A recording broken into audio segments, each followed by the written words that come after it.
mi naona end of times itakam kama end of year. Sherehe kidogo alafu kiama. Hii ni ile msimu ukiuliza mtu amepangaje, anashika panga, anapoint shamba, tutapandaje. Ile msimu wa kuishi msemo Christmas ni ya watoto, ilikuwa sherehe ya mapaganda. Mwenye anaonyeshwa kwa ile picha hakai kupitia ile mateso tunasikia. Father Christmas ni rekomondi wa Coca-Cola. Kila siku ni zawadi kutoka kwa Mwenyezi Mungu.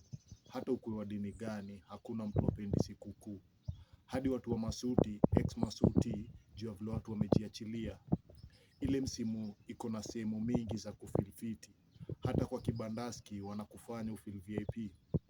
Hii sio msimu wa kuchezea na share, ni msimu wa kushare ile extra uko nayo. Hadi namba yangu naeza share, tuka have those cherishing moments. Ile msimu ya kupima na wazimu, vituko na sauti, kwanza saa countdown, vichwa zinalipuka hata kushinda baruti. Hii ndio ile msimu.